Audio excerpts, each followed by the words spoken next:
करण राज से कहता है, यार राज तू दुबला लग रहा है, आर्मी स्कूल में होते हुए भी। तेरी तबीयत तो ठीक है ना?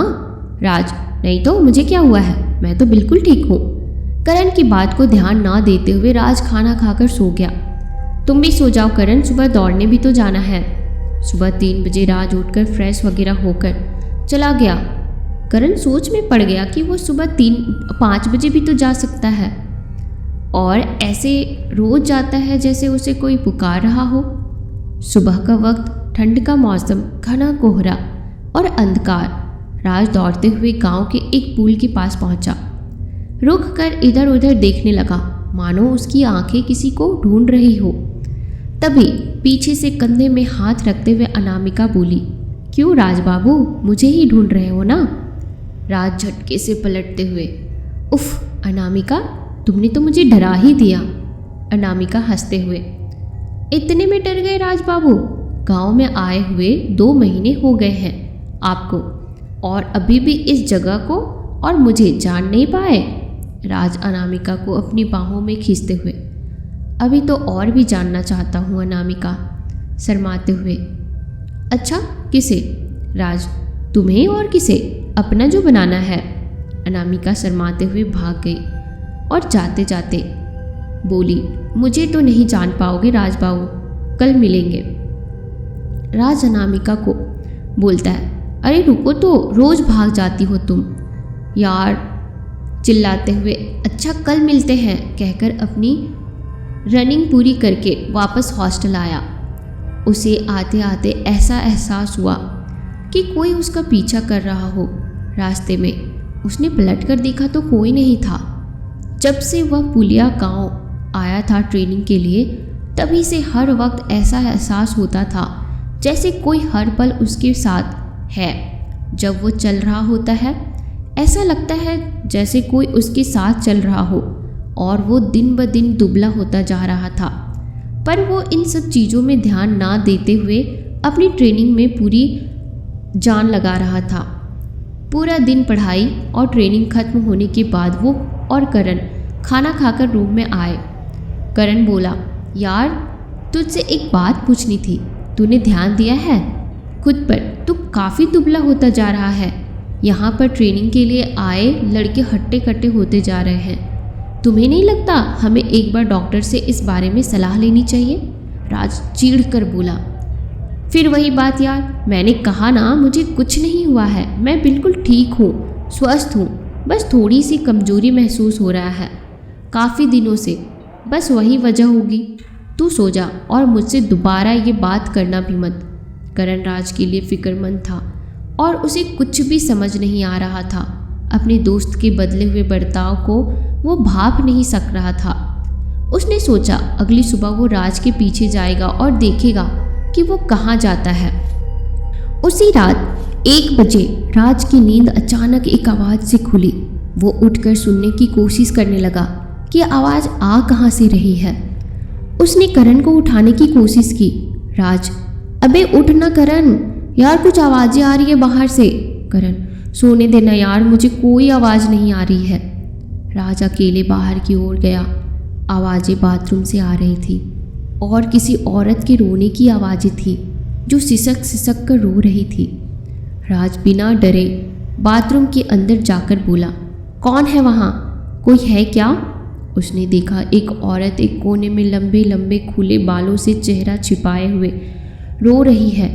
उसके पास जाकर राज बोला, कौन हो तुम, रो क्यों रही हो? राज हिम्मत करके उसे छूने ही वाला था कि पीछे से चौकीदार ने कहा, क्या कर रहे हो यहाँ और किसे बुला रहे थे तुम? राज, आप देखिए ना, यह औरत रो रही है। इतना कहते ही राज ने नीचे देखा तो वहाँ कोई भी नहीं था। राज हैरानी से बोला, अरे कहाँ गई वो औरत? अभी तो यहीं थी, मैंने उसे देखा था। चौकीदार, कोई नहीं है यहाँ बचवा, तुम जाके सो ही जाओ, इतने रात में बेवजह ना उठा करो। राज चौकीदार की बात सुनकर वो चला तो गया, पर उसके मन में बहुत कुछ चल रहा था। वो सोच रहा था जो अभी देखा वो सच था या मेरा वहम था। उसे उस रात ठीक से नींद नहीं आई।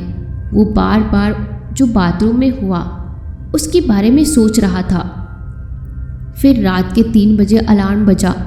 राज चुपके से उठा और फ्रेश होकर रेडी हो गया। करण की भी नींद खुल गई थी। वो आंख बंद कर राज के जाने का इंतजार कर रहा था ताकि वो उसका पीछा कर सके। राज निकल कर चला गया। करण भी उसके पीछे गया। राज फिर उस गांव के पुल के पास खड़ा हो गया। करण दूर पेड़ के पीछे छिप के देखने लगा। करण ये यहाँ पुल के पास आकर क्यों खड़ा हो गया? तभी एक सुंदर सी लड़की, लंबे बाल, सुंदर नैन नक्श, आकर्षित करने वाला बदन, खूबसूरत से साड़ी पहने हुए गांव के जंगल से आई। ऐसा लग रहा था मानो स्वर्ग से कोई परी धरती पर आ रही हो, दुल्हन की तरह सजी हुई।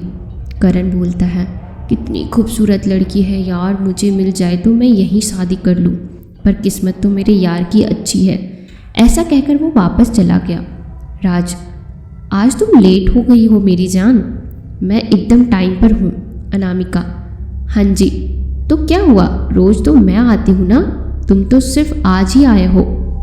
दोनों हाथों में हाथ डाले हुए बात करते करते जंगल की ओर चले गए। कुछ समय बाद 3:45 बज चुके थे।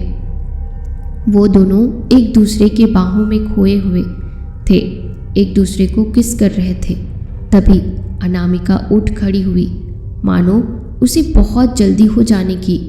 राज उसका हाथ पकड़ते हुए, रोज तुम क्यों इतनी जल्दी चली जाती हो? आज मैं तुम्हें कहीं नहीं जाने दूंगा। अनामिका, छोड़ो ना, जाने दो मुझे, बहुत काम है और यहाँ किसी ने हमें ऐसे देख लिया तो। ऐसा कहकर वो जाने लगी। राज, ठीक है बाबा जाओ, पर कल लेट मत करना आने में। ऐसा कहते हुए वो वापस आ गया हॉस्टल। राज के रूम पहुंचने पर करण उसे बताना चाहता था कि उसे अनामिका और राज के बारे में पता है, पर उसने उस वक्त कुछ नहीं कहा। जल्दी से राज और करण रेडी हुए। आज उनका फिजिकल टेस्ट होने वाला था, जिसमें वजन, कोई बीमारी वगैरह जांच होने वाली थी। 4-5 लड़कों के बाद राज की बारी आई। राज वेट मशीन पर खड़ा हुआ। उसका वेट देखकर वहां बैठे फिजिशियन हैरानी में थे। उन्होंने कहा, आपको कोई बीमारी नहीं है, आपकी सारी रिपोर्ट्स नॉर्मल है, पर आपका वजन आर्मी ऑफिसर बनने के लिए बहुत कम है। राज का वजन 52 केजी हो चुका था। राज ने भी गौर किया कि पहले वजन 80 केजी था और अब इतना कम। राज बिल्कुल विश्वास नहीं कर पा रहा था कि ये क्या हो गया। राज ने देखा, लाइन में लगे हुए सारे लड़के उससे मोटे हैं, हेल्दी हैं। एक राज ही है जो सबसे कमज़ोर लग रहा था। राज समझ नहीं पा रहा था। इतने में करण आया। करण ने बोला, तुम्हें अब यकीन हुआ? तुम्हें अपने हेल्थ की ओर ध्यान देना चाहिए था। राज ने कहा, हाँ तुम ठीक कह रहे हो यार, मैं अपने हेल्थ पर बहुत ही अच्छे तरीके से ध्यान दूंगा। उसी रात खाना खाने के बाद करण और राज दोनों अपने रूम में आए। फिर राज करण से बोलता है, करण तुझे एक बात बतानी थी। करण हंसते हुए, कौन सी बात? राज, यार कल रात वाली बात। करण, कल रात क्या हुआ था? राज, अभी मैंने कुछ डरावनी आवाज़ें सुनी थी। करण, हाँ तूने मुझे उठाया भी था, बता क्या हुआ था? मैं तो गहरी नींद में था भाई, इसलिए नहीं उठा। राज, कल रात बाथरूम से किसी औरत के रोने की आवाज़ें आ रही थी और मैंने किसी औरत को बाथरूम में देखा भी था, और जब से यहाँ आया हूँ तब से मैं उस औरत को देखता हूँ, कभी छत पर, कभी बालकनी पर, और मुझे ऐसा लगता है जैसे कोई मेरे साथ है। हर पल हर वक्त कोई मुझे देख रहा है। मैं महसूस कर सकता हूँ उस चीज़ को। करण डर से, ये क्या बोल रहा है तू? और ये सब मुझे तो आज क्यों बता रहा है? कौन है वो औरत? राज, पता नहीं यार, मैंने उसे देखा था पर वो फिर अचानक ही कहीं गायब हो गई। शायद मेरा वहम होगा। मेरी तबीयत ठीक नहीं है ना, इस वजह से ऐसा लग रहा होगा मुझे। करण, मैं तुझे एक बात बोलूं, तू गुस्सा मत करना। मुझे लगता है तेरे पीछे कोई पड़ा है, कोई बुरा साया। राज गुस्से से, क्या अनाप शनाप बक के जा रहा है? मैंने कहा ना वो वहम भी हो सकता है। तू कुछ ज़्यादा ही सोच रहा है, ऐसा कुछ नहीं है। करण, देख अपने आप को, तेरी तबीयत कैसे बिगड़ती जा रही है, कैसा दिखने लगा है, सूख कर कांटा हो चुका है। मुझे लगता है किसी ने तुझ पर जादू टोना किया है। हमें किसी तांत्रिक या इन सभी जानकारी रखने वाले के पास जाना चाहिए। वो हमें कुछ न कुछ रास्ता जरूर बताएंगे। राज गुस्से से तिलमिला उठा। देख, मैं इन सब भूत प्रेत पर, जादू टोना पर विश्वास नहीं करता हूँ। आज कह दिया तो कह दिया, लेकिन आज के बाद ये सारी बेतुकी बातें मुझसे फिर मत करना। राज गुस्से से चला गया वहाँ से, करण की कोई बात ना सुनते हुए। करण आवाज़ लगाते हुए, राज मेरी बात तो सुन। राज के जाने के बाद करण मन में सोचने लगा, क्योंकि वो राज की बहुत ही फिक्र करता था और नहीं चाहता था कि उसके दोस्त के साथ कुछ भी गलत हो। वो तय करता है कि वो कल ही अपने पिता को शहर से यहाँ बुलाएगा और उनको ये सारी बातें बताएगा। करण के पिता एक ज्योतिष थे। उनको इन सब भूत प्रेतों की बहुत अच्छी जानकारी थी। राज गुस्से में बाहर बालकनी में खड़े होकर, पता नहीं कैसा दोस्त है, कुछ नहीं हुआ है मुझे, यहाँ के लोग ही पागल है। मैं कांटे की तरह सूखा रहता तो सबको नजर आता क्या? और सबसे पहले तो अनामिका ही मुझे टोकती। वो भी तो मुझे यहाँ आकर ही मिली है, तब से रोज सुबह देख रही है, मुझसे मिलती है। रात गुजर गई। सुबह 3:30 बजे राज और अनामिका मिले। अनामिका, राज बाबू आज क्या हुआ, इतने मुरझाए से हो? रात में नींद नहीं आई क्या? राज, हाँ नहीं आई। अनामिका, क्यों? मेरे ख्यालों में खोए हुए थे, तभी रात भर सो नहीं पाए। राज परेशानी में, नहीं ऐसी बात नहीं है। अनामिका रोते हुए, बताइए ना क्या हुआ, मुझसे कोई गलती हुई है क्या? मुझसे नाराज हो? राज प्यार से उसे गले लगाते हुए, अरे यही तो बात है तुम गांव की गोरियों की। अरे बाबा, तुमसे कोई नाराजगी नहीं है। तुमसे भला कोई नाराज हो सकता है क्या? तुमसे तो बस प्यार हो सकता है। ऐसा कहकर अनामिका को चुप कराकर गले से लगा लेता है। अनामिका भी उसकी बाहों में छिप जाती है। दोनों पूल के किनारे एक झोपड़ी है, वहाँ हमेशा से मिला करते और एक दूसरे को अपने प्यार से पूरा करते हैं। दो जिस्म एक जान। अनामिका भी खुद को अपने तन मन को राज को सौंप चुकी थी। दोनों एक दूसरे को बहुत चाहते हैं। जब से राज यहाँ आया तभी से, और पहली नज़र में ही अनामिका को अपना दिल दे बैठा था और उसे आए 2 महीने बीत चुके थे। पर तब भी राज अनामिका के बारे में कुछ नहीं जानता था, सिवाय इसके कि वो इसी गांव में रहती है। इधर करण ने अपने पिता को सारी बात बताई फ़ोन पर और उनसे आज के आज आने की जिद करने लगा, जिस पर पिताजी आने को तैयार हुए। पिताजी की नज़र राज पर पड़ते ही वो जान गए कि कुछ तो गड़बड़ है। राज, हेलो अंकल जी, कैसे हैं? राज को लगा कि पिताजी नॉर्मल ही अपने बेटे करण से मिलने आए हैं, उसका हालचाल जानने के लिए। करण के पिता, हाँ बेटा कैसे हो, स्वास्थ्य तो ठीक है ना तुम्हारा? तुम पहले से काफ़ी दुबले और कमज़ोर लग रहे हो, खाते पीते तो हो ना? राज, नहीं अंकल ऐसी कोई बात नहीं है, मैं ठीक हूँ, बस थोड़ी कमजोरी है स्ट्रेस की वजह से। करण के पिता राज को देखकर सारी बात समझ चुके थे। करण के पिता, तुम कुछ छुपा रहे हो, मैं तुम्हें देखकर तुम्हारे अतीत और वर्तमान में क्या चल रहा है देख चुका हूँ। करण के पिता एक ज्योतिष है, उनका नाम शरद शास्त्री है। राज कुछ समझ नहीं पा रहा था कि शरद अंकल ऐसा क्यों कह रहे थे। राज, मैं कुछ समझा नहीं, आप मुझसे क्या जानना चाह रहे हैं और किस बारे में? शरद अंकल, तुम्हारी ये हालत किसी बीमारी की वजह से नहीं है, उसके पीछे कोई और कारण है। करण ने मुझे सब बता दिया है। राज हंसते हुए, ओह तो आप भी इस बेवकूफ़ की बातों में आ गए। इसकी कोई बात सच नहीं है, वो सब मेरा वहम था, भूत प्रेत नहीं होते हैं। करण, यार तू समझता क्यों नहीं है, जो हुआ वो तू बाबा से शेयर कर सकता है, वो समझेंगे तुझे। राज, चुप कर जा अब, ऐसा कुछ नहीं है। शरद अंकल, देखो बेटे, मैंने तुम्हारा चेहरा पढ़ा है। तुम बहुत बड़ी मुसीबत में हो जिसका तुम अंदाज़ा भी नहीं लगा सकते हो।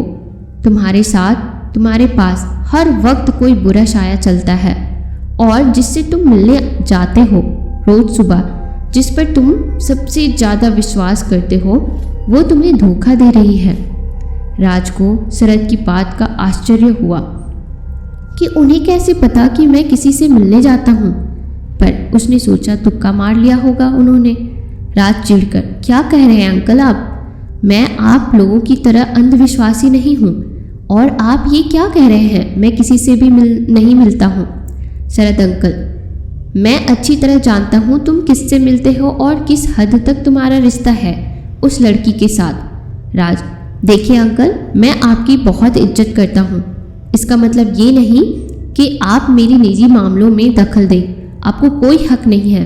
करण, राज, मैंने देखा है यार तुझे उस लड़की से मिलते हुए, तू झूठ क्यों बोल रहा है?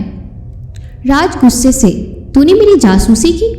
तुझसे ये उम्मीद नहीं की थी मैंने।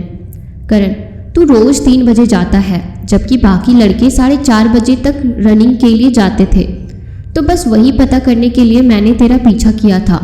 राज चिल्लाकर, हाँ, मिलता हूँ उससे, प्यार करता हूँ उससे, शादी भी उसी से ही करूँगा। शरद प्यार से राज को समझाते हुए, तुम गलती कर रहे हो, वो तुम्हें ले जाएगी अपनी दुनिया में। बहुत देर हो जाए उससे पहले राज तुम उससे नहीं मिलोगे, उसे भूल जाओ। राज, पर क्यों? और मैं क्यों ना मिलूं उससे? क्या बुरा है? वो एक लड़की है, मुझे चाहती है बहुत। जब से मैं यहाँ आया हूँ उसने ही मुझे खुशी दी है और प्यार दिया है। शरद अंकल, तुम समझते क्यों नहीं? क्यों अपने मौत को न्योता दे रहे हो? एक प्रेतनी है वो, लड़की नहीं है। उसने तुम पर वशीकरण कर रखा है, तुम्हें अमावस की रात अपनी दुनिया में ले जाएगी। राज गुस्से में तिलमिलाते हुए, बस बहुत हुआ। मैं उस लड़की को पिछले 2 महीने से जान रहा हूँ, उससे मिलता हूँ। वो कोई प्रेतनी नहीं है, वो मेरी अनामिका है, मेरी प्रेमिका है वो। और इसके बारे में मैं एक और गलत शब्द नहीं सुनना चाहता हूँ। आप जो मन में आए वो बोले जा रहे हो। करण, देख यार, बाबा तुमसे झूठ तो नहीं कहेंगे ना? वो ये सब अपने से बनाकर नहीं कह रहे हैं, उनकी बात में सच्चाई है। मैं जानता हूँ कि तुम्हें यकीन करना मुश्किल है, पर यही सच है।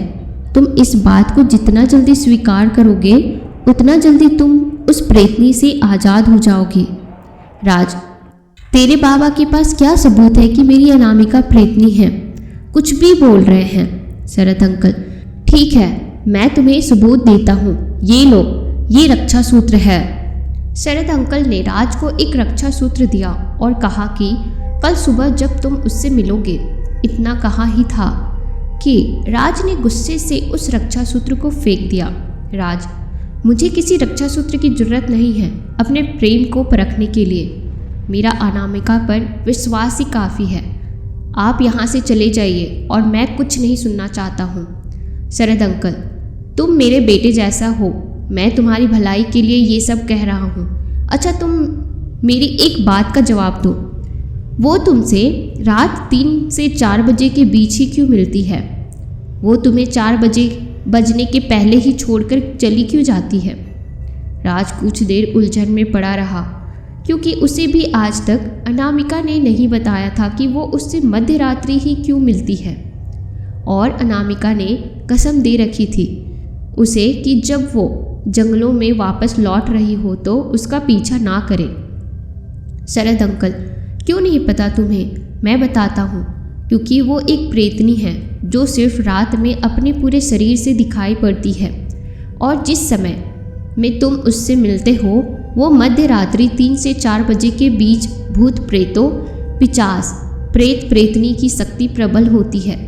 सबसे खतरनाक समय होता है वह इंसानों के लिए, किंतु सबसे शक्तिशाली समय होता है प्रेतों के लिए। यही वो समय है जिसमें प्रेत जो चाहे कर सकते हैं, किसी को भी अपने बस में कर सकते हैं, और वो प्रेतनी भी तुम्हारे साथ ऐसा ही कर रही है। रात के अंधेरे में तुमसे इंसानी रूप में मिलकर तुमसे संबंध बनाकर तुम्हें खोखला कर रही है। और दिन के उजाले में तुम्हारे साथ हर पल साये की तरह रहती है। राज मायूस होकर, नहीं नहीं अनामिका मुझे धोखा नहीं दे सकती है, ऐसा नहीं हो सकता है। शरद अंकल, यही सत्य है। करण, तुम्हें बाबा की बात मान लेनी चाहिए। मैं और बाबा नहीं चाहते कि तुम्हें कुछ हो।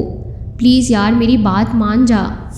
राज रक्षा सूत्र हाथ में लेते हुए क्रूर दिखाकर, ठीक है, पर मैं अभी भी ये सब मानने को तैयार नहीं हूँ और आपके कहने पर ये नहीं कर रहा हूँ। मैं अपने लिए कर रहा हूँ कि आप मेरी अनामिका को गलत नहीं समझें। मैं अपनी अनामिका को परख कर आपको गलत साबित करूँगा। राज, बताइए मुझे क्या करना है। शरद अंकल, कल रात 3 बजे से 4 बजे के बीच जब तुम दोनों एक दूसरे के करीब रहकर शारीरिक संबंध बना रहे होंगे, दोनों के शरीर मिल रहे हो, तब वो प्रेतनी इंसानी रूप को त्याग कर अपने असली रूप में आएगी और रोज ही वो संबंध बनाते वक्त अपने असली रूप में होती है, जिसे तुम वशीभूत होने के कारण नहीं देख पाते। उसकी बाहरी सुंदरता में विलीन होते हो। पर कल जब वह अपने प्रेतनी रूप में आए, तब तुम्हें उसके शरीर के किसी भी एक अंग में इस रक्षा सूत्र को बांधना होगा और जब वो प्रेतनी तुमसे अलग होकर जंगलों में जाए, तब उस रक्षा सूत्र के धागे की डोर से उसके पीछे जाना होगा, जैसे एक पतंग की डोर की धीरे धीरे खोलते हुए पतंग को हवा में छोड़ा जाता है। राज सब सुनकर काफ़ी परेशान सा हो गया था। उसके साथ जो भी हो रहा था और ये सब बातों में उसका जरा भी विश्वास नहीं था। उसका दिमाग कहता है जो भी शरद अंकल ने कहा वो सच हो सकता है, पर दिल अनामिका को प्रेतनी मानने को तैयार ही नहीं था। और राज नहीं चाहता था कि सुबह हो, क्योंकि उसके मन में डर था अपने प्यार को खोने का। रात जैसे तैसे सोचकर बीती। क्या अनामिका सच में प्रेतनी है? क्या राज इस सच को अपना पाएगा? क्या राज अनामिका का सच जान पाएगा? यह जानने के लिए आप कहानी को अंत तक जरूर सुनें। सुबह 3 बजे राज उठकर उसी पुल के पास अनामिका का इंतजार करने लगा। दूर जंगल से अनामिका एक दुल्हन की तरह सज धज कर लाल साड़ी, लाल चूड़ियाँ, बिंदी, पायल पहने छुम छुम करती आई। राज के मन में बहुत से सवाल थे और वो काफ़ी परेशान सा था। अनामिका बोली, क्यों राज बाबू, आज फिर देर कर दी? लगता है तुम्हें मुझसे प्यार नहीं है, तभी तो मिलने की जल्दी नहीं रहती तुम्हें। राज, नहीं ऐसा कुछ नहीं है। राज के मन में उथल पुथल चल रही थी कि वो अनामिका को सारी बात बता दे। नहीं, ऐसा नहीं कर सकता हूँ मैं। अगर शरद अंकल ने कहा वैसा ना हुआ तो उसे बहुत बुरा लगेगा। अनामिका राज को गले लगाते हुए, बाबू क्या हुआ, कहाँ खोए हुए हो? राज, नहीं नहीं कुछ भी तो नहीं। अनामिका राज का हाथ थामे उसे उस पुल के किनारे उसी झोपड़ी में ले गई जहाँ वो दोनों मिला करते थे। राज चिंता में, अनामिका तुम मुझे प्यार करती हो ना? तुम मुझे छोड़कर नहीं जाओगी ना? तुमने मुझसे कुछ छुपाया तो नहीं है ना?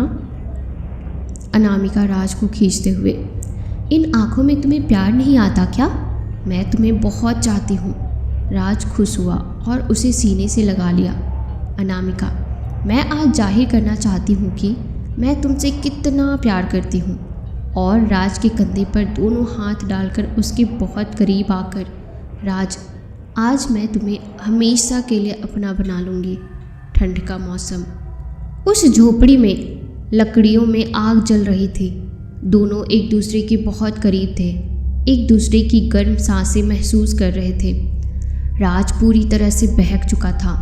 राज अनामिका को गोद में उठाकर नीचे सूखी घास पर लेटा दिया और खुद अनामिका के बगल में लेट गया। अनामिका उसके बाहों में आ गई। राज ने खुद को खो दिया अनामिका में। राज मदहोशी के इस आलम में भूल चुका था कि वो उसे परखने आया है। उसे तो बस वो अपनी अनामिका ही लग रही थी। दोनों जब चरम सुख में पहुँचे, इन सब के बीच जब राज की नज़र रक्षा सूत्र पर पड़ी, तब उसे होश आया और सारी बातें उसे याद आने लगी। उसने उसी वक्त जैसा शरद अंकल ने कहा था वैसा ही उसने किया। अनामिका का ध्यान भटका भटकाकर उसकी कमर पर उस रक्षा सूत्र के धागे को बांध दिया और सब कुछ हो जाने के बाद सोने का नाटक करने लगा। सुबह 3:58 में अनामिका को लगा कि वो सो चुका है और यही सही वक्त है यहाँ से जाने का। वो जंगल की ओर गई। कुछ मिनट में राज उस रक्षा सूत्र की डोरी छोड़ने लगा और उस डोरी को हाथ में लिए अनामिका के पीछे जाने लगा। कुछ देर चलते ही अनामिका गायब हो गई। राज उसे इधर उधर ढूंढना शुरू किया पर वो नहीं मिली। राज उस रक्षक सूत्र के धागे को खींचते हुए एक जगह पर पहुंचा जहां उसे अंदाजा भी नहीं था कि ऐसा कुछ है। उसने देखा वो रक्षा सूत्र की डोरी जो उसने अनामिका के कमर में बांधी थी वो नीचे ज़मीन के अंदर धंसी है। वो थोड़ा घबरा सा गया और उस ज़मीन को खोदना शुरू कर दिया और जो मिला उसे देखने के बाद उसके होश उड़ गए। वो एक जगह डर कर सिमट कर रह गया। वहाँ नीचे ज़मीन के अंदर एक लड़की का कंकाल था और उस कंकाल के कमर में बंधी हुई थी उस रक्षा सूत्र की डोर। ये सब देखने के बाद उसके हाथ पैर कांपने लगे और उसे शरद अंकल की कही सारी बातें याद आने लगी और उसे अभी भी यकीन नहीं हो रहा था कि वो एक प्रेतनी से प्रेम कर रहा था। उसे बहुत यकीन था कि अनामिका प्रेतनी नहीं है पर उसका दिल धोखा खा चुका था। सुबह हो चुकी थी। शरद और करण आए वहाँ राज को खोजते हुए। राज करण को पकड़कर चिल्लाकर रोने लगा जैसे वो पागल सा हो चुका हो। शरद और करण ने उसे समझा बुझाकर हॉस्टल ले आए। राज नहीं विश्वास कर पा रहा था कि उसके साथ क्या हुआ। 2-3 दिन बीत गए और राज की तबीयत इस कदर खराब हुई कि उसके शरीर में मानो खून ही ना हो। शरद अंकल ने उसे एक ताबीज़ उसके हाथों में बांधे थे। डॉक्टर ने भी अपना इलाज किया। धीरे धीरे उसकी हालत में सुधार हो रहा था। पर एक रात सबके सो जाने के बाद राज को अचानक एक आवाज़ सुनाई पड़ी। राज बाबू, ओ राज बाबू, मेरे पास नहीं आओगे? राज पागल सा दौड़ता हुआ उस आवाज़ के पीछे जाने लगा। मैं आ रहा हूँ अनामिका, तुम कहाँ हो? प्रेतनी के ज़ोर ज़ोर से हंसने की आवाज़ें आने लगी जिससे कोई भी सिहर जाए और पायल की छन छन आवाज़ से वो प्रेतनी राज के पास आई। राज बाहें फैलाए हुए खड़ा है।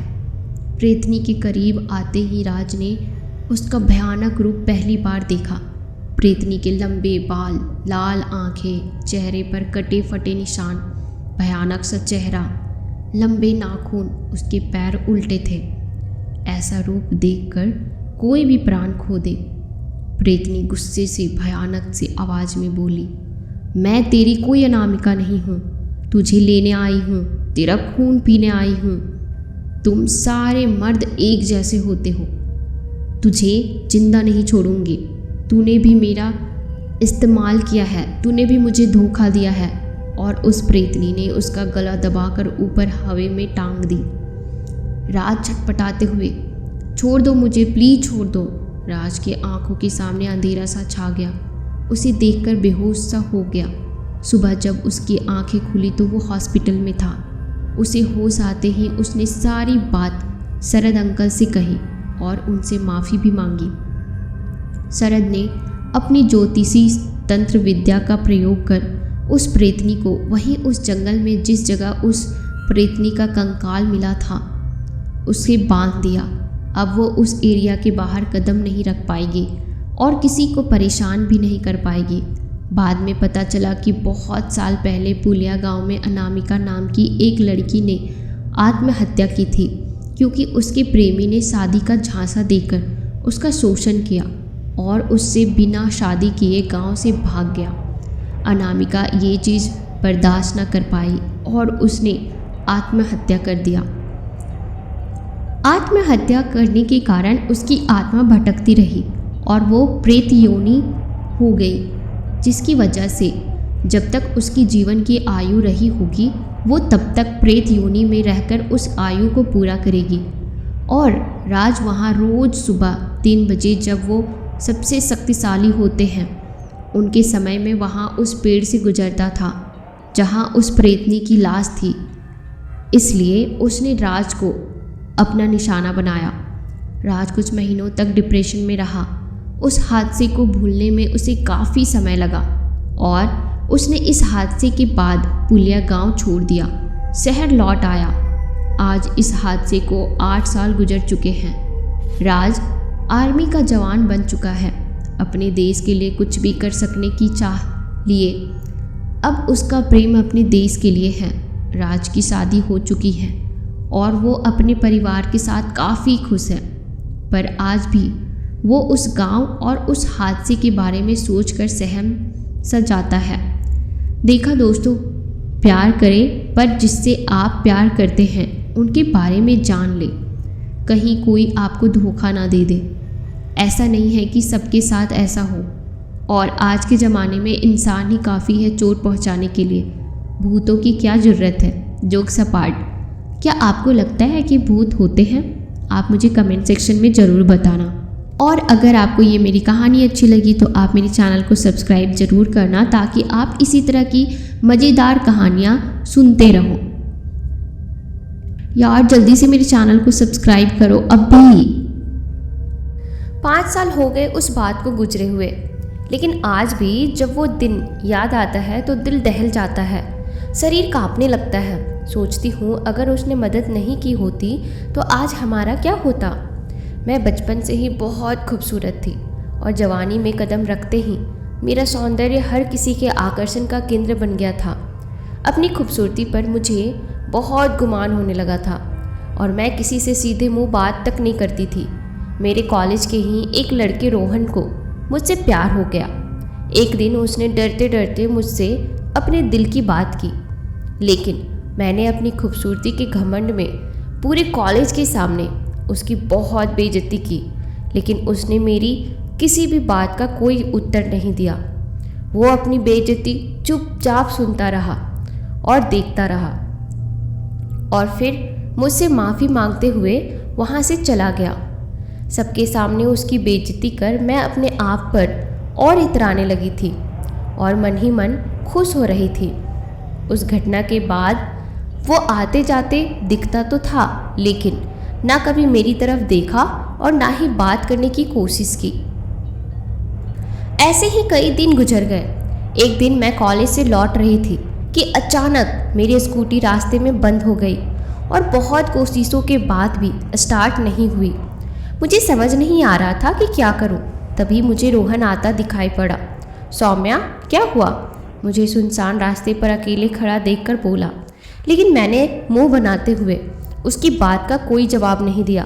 लग रहा है तुम्हारी स्कूटी खराब हो गई है, आओ मैं तुम्हारे घर तक छोड़ देता हूँ और स्कूटी को बनवा के बाद में ले जाऊँगा।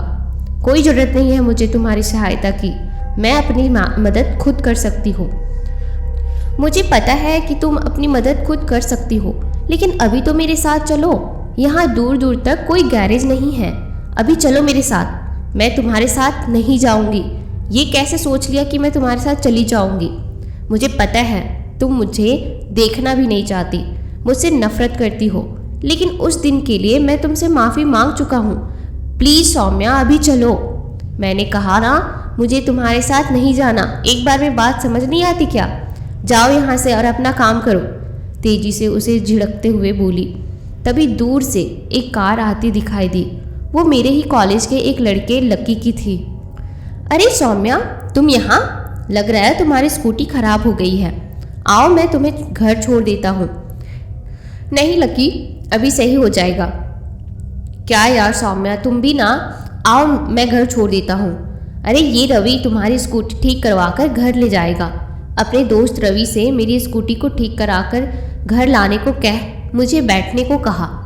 पहले तो मेरा मन बैठने को नहीं किया, लेकिन उसके जिद करने और रोहन की वजह से मैं उसकी गाड़ी में बैठ गई। उसने मुझे घर छोड़ दिया और सुबह भी लेने आ गया और बोला अभी तुम्हारी स्कूटी ठीक नहीं हुई, इसीलिए मैं लेने चला आया। पता नहीं उसकी बातों में क्या जादू था कि मैं अनचाहे ही उसके करीब होती चली गई। खूबसूरत चेहरा, ध्यान रखने वाला, धन दौलत, ऐशो आराम, सब कुछ तो था उसके पास, और एक लड़की को अपने जीवन साथी में क्या चाहिए। हम दोनों एक दूसरे से प्यार करने लग गए और साथ जीने का फैसला किया। उसने कई बार मेरे करीब आने की कोशिश की, लेकिन मैंने यह कहकर मना कर दिया कि ये सब शादी के बाद। वो मेरी बात मान लेता और कहता, यार जल्दी से मेरी हो जाओ, अब तुम्हारे बिना एक पल भी नहीं रहा जाता। मैं भी उसकी प्यार भरी बातें सुनकर मन ही मन मुस्कुराने लगती। एक दिन रोहन मेरे पास आया और मुझसे बात करने की कोशिश करने लगा, तो मैंने उसे बहुत धिक्कारा और वहाँ से जाने को कहा, लेकिन वो बार बार बस 2 मिनट अपनी बात सुनने को कहता रहा। सौम्या प्लीज़ भगवान के लिए सिर्फ एक बार मेरी बात सुन लो। लकी ठीक नहीं है, तुम उसके साथ मत आया जाया करो। रोहन बहुत हो गया, इतनी देर से मैं तुम्हें बर्दाश्त कर रही हूँ, लेकिन अब और नहीं। मैं और लकी एक दूसरे से प्यार करते हैं और जल्दी ही शादी करने वाले हैं। तुमने अगर लकी के बारे में कुछ भी कहा तो बहुत बुरा होगा। सौम्या मेरी बात समझने की कोशिश करो, मैं जो कह रहा हूँ वो सब सच है। वो तुम्हारे लिए सही नहीं है। उसने मुझसे लकी के बारे में कई बार बताने की कोशिश की, लेकिन मैंने हर बार उसकी बेइज्जती पर बेइज्जती की और उसे बुरा भला कहा। अपने अंधे प्यार के आगे उसकी कोई बात सुनने को तैयार नहीं थी। कुछ दिनों बाद वो जैसे गायब सा हो गया और मैं बहुत खुश हो गई कि चलो उसकी बकबक से तो मुक्ति मिलेगी। अब लगभग 1 महीने बाद आज मेरा जन्मदिन था और लकी ने मेरे जन्मदिन को यादगार दिन बनाने के लिए पार्टी एक रिजॉर्ट में रखी थी और अपने दोस्तों को बुलाया। मैं बहुत ही खुश थी कि आज मेरा जन्मदिन बहुत ही धूमधाम से मनाया जाने वाला है। शाम 7 बजे वो मुझे लेने मेरे घर आया। मैंने अपने मम्मी पापा से इजाज़त ली और उसके साथ चली गई। तेज़ी से भागती हुई उसकी गाड़ी जब एक बंगले के आगे रुकी तो मुझे आश्चर्य हुआ कि ऐसी खंडहर जगह पर पार्टी कौन रखता है। मुझे आश्चर्य में देखकर वो बोला कि ये बाहर से खंडहर लगता है, लेकिन अंदर से एकदम राजमहल है। आज तुम्हारे लिए एक बहुत बड़ा सरप्राइज़ है। खुश होकर मैं दौड़ती हुई अंदर चली गई और सच में वहाँ की रौनक देखकर मैं हैरान रह गई। मैं खुशी से नाचने लगी और तभी मुझे लकी ने एक ड्रेस दी और उसे चेंज कर आने को कहा। मेरे पूछने पर उसने कहा कि यहाँ कोई और नहीं है, तो बोला आज की ये स्पेशल पार्टी सिर्फ हमारे लिए है। मैं ड्रेस चेंज करने दूसरे कमरे में गई कि तभी लकी कमरे में आ गया और मैं आधे कपड़ों से अपने शरीर को ढके उसे बाहर जाने के लिए कहने लगी, लेकिन वो मेरी तरफ ही बढ़ता चला आ रहा था। आज मैंने शराब के नशे में देखा था। उस पर हवस पूरी तरह हावी हो चुकी थी और मुझे अपना शिकार बनाने को आतुर हो रहा था। मैं चिल्लाते हुए अपनी इज्जत की भीख मांग रही थी, लेकिन उस हवसी को मेरी जरा भी चिंता नहीं हुई। वो मुझे नोचने लगा और तभी मुझे रोहन की बहुत याद आई कि वो हर पल लकी की सच्चाई बताने की कोशिश करता था और मैं उसे धुतकारती रही। उसके निस्वार्थ प्रेम को ना समझकर एक स्वार्थी प्रेम में फंस गई। मेरी ही करनी का आज मुझे दंड मिल रहा है। काश मैंने रोहन की बात सुन ली होती तो ये दिन नहीं देखना पड़ता। मन ही मन कहते हुए मैं ज़ोर ज़ोर से रोने लगी। तभी कमरे की लाइट अचानक से जलने बुझने लगी। उस लाइट से लकी की आंखें चौंधियाने लगी और उसी का फ़ायदा उठा कर मैं वहाँ से भागी और बाहर आई। लकी भी मेरे पीछे पीछे आया और मुझे गिराकर मेरे पैरों को खींचने लगा। तभी मैंने देखा कि वो अपने गले को खुद ही पकड़कर चीखने लगा था और उसका शरीर हवा में उड़ने लगा था। बादल से गरजने लगे, बिजली कड़कने लगी और एक भयंकर सी आवाज़ गूंजने लगी। मैंने अपने दोनों कान अपने हाथों से बंद कर लिए। लकी ज़मीन पर गिरा पड़ा था और दर्द से तड़पने लगा। उसके हाथ पैरों में खिंचाव होने लगा। ऐसा लग रहा था जैसे कि उसका जिस्म तोड़ रहा हो। एक एक हड्डी के टूटने की आवाज़ें साफ साफ सुनाई दे रही थी। मैं बाहर की तरफ भागी। तभी उसके कुछ गुंडे मेरा रास्ता रोकने लगे। तभी मुझे रोहन दिखाई दिया और उसने मुझे वहाँ से जाने को कहा। मैंने उसे अकेले छोड़कर जाने से जब मना किया तो उसने अपनी कसम देकर जाने को बोला और किसी की मदद लेने को कहा। मैं भागती हुई किसी की मदद लेने को पहुंची तो मुझे एक पुलिस स्टेशन दिखाई पड़ा। मैं भागती हुई वहां गई और मैं उन्हें पूरी बात बता ही रही थी कि तभी वहां मैंने जो देखा उसे देखकर मेरे होश ही उड़ गए। एक फाइल खुली पड़ी थी और उसमें रोहन की फ़ोटो लगी थी और लिखा हुआ था कि एक एक्सीडेंट में 1 महीने पहले रोहन की मौत हो गई है और उसकी लाश उसी बंगले से मिली जहां अभी कुछ देर पहले उसने रोहन को देखा था। दोस्तों, यह कहानी यहीं तक थी। आपको यह कहानी कैसी लगी मुझे कमेंट सेक्शन में ज़रूर बताइएगा। और अब अगला कहानी। मुंबई के एक गांव में अतुल नाम का एक लड़का रहता था। उसे मकड़ियों से बहुत डर लगता है। उसके डर के पीछे के कारण ये है कि जब वो 7 साल का था तो उसे एक बड़ी सी बहुत ही भयंकर मकड़ी ने काट लिया था और वो हफ्तों बीमार पड़ा रहा। कुछ समय बाद उसके शरीर में अजीब से बदलाव होने लगे थे। कभी काटने वाली जगह पर फफोले जैसे निकल आते थे तो कभी पूरा शरीर काला पड़ने लगता था।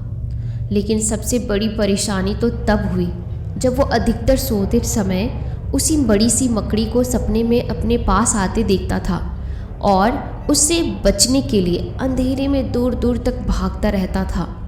वो मदद के लिए चिल्लाता हुआ भागता है, लेकिन दूर दूर तक सुनसान पड़े रास्ते में कोई भी उसकी मदद के लिए नहीं दिखाई देता है। थक हार कर वो एक पेड़ के नीचे बैठ जाता है और लंबी लंबी सांसें लेने लगता है।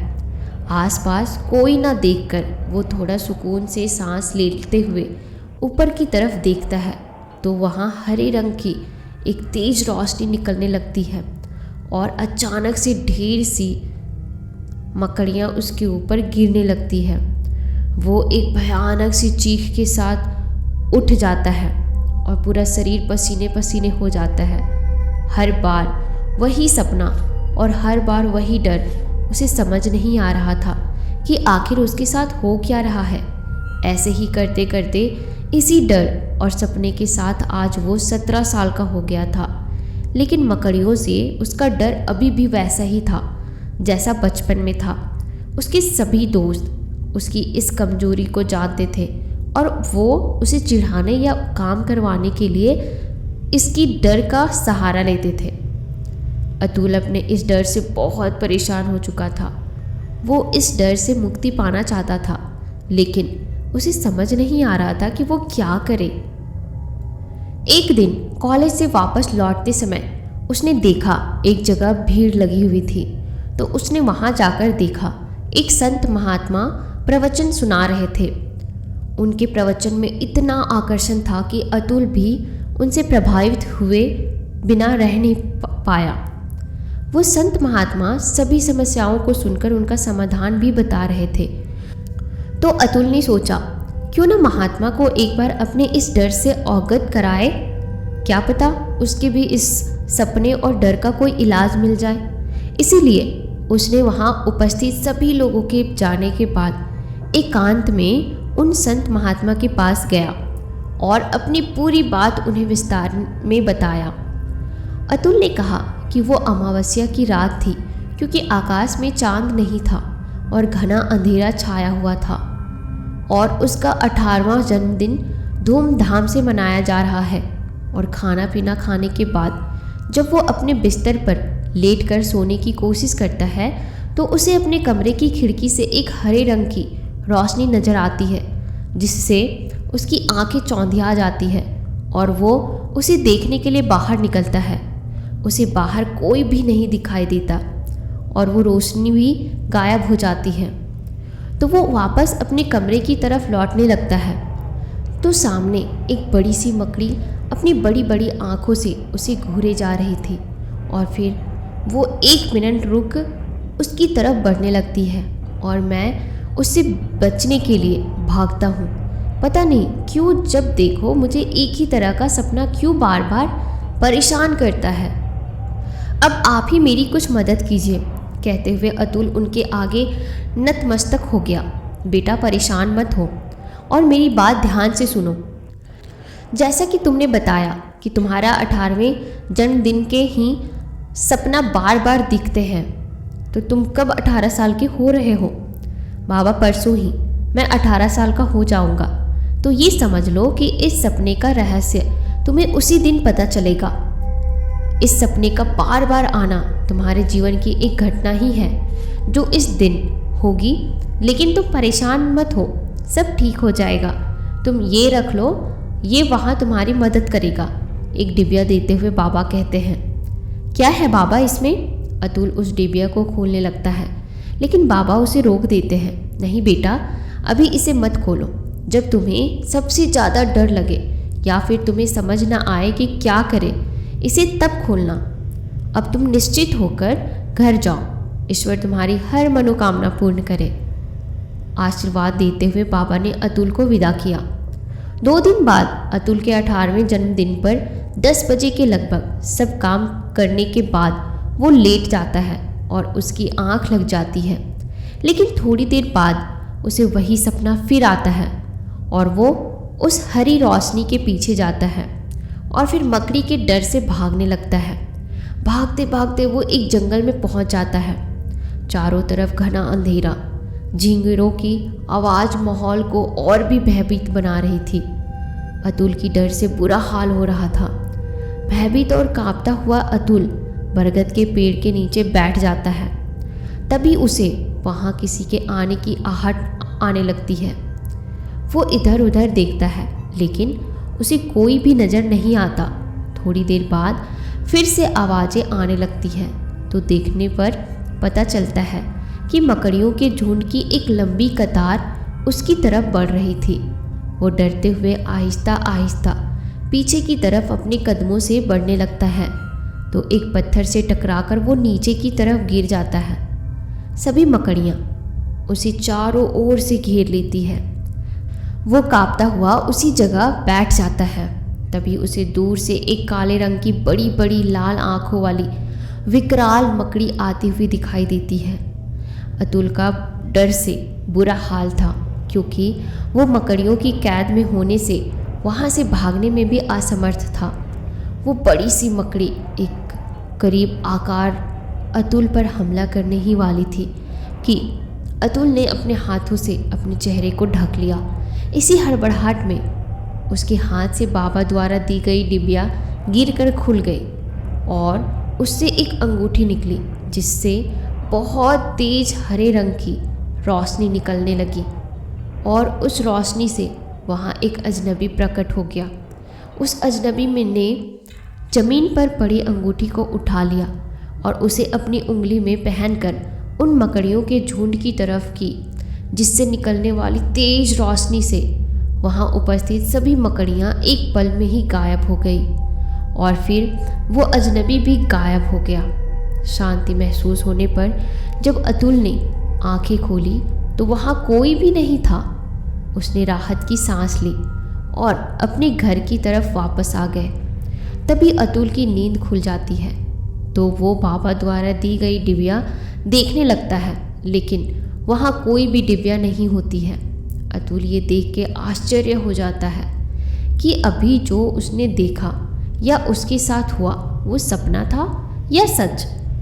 इस रात के बाद अतुल को दोबारा वो सपना कभी नहीं आया और अब उसे मकड़ियों से डर भी नहीं लगता था।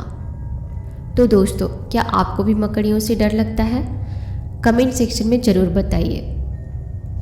अब अगला कहानी, यह कहानी है एक खौफनाक जंगल की। दीनदयाल वर्मा पार्क में एक पेड़ के नीचे उदास बैठे हुए थे कि तभी उनके मित्र हरिनाथ वर्मा उनके पास आकर बैठ गए। अपने दोस्त को ऐसे उदास ख्यालों में देखकर वो ज़्यादा देर चुप ना बैठ सके और उनकी उदासी का कारण पूछने लगे।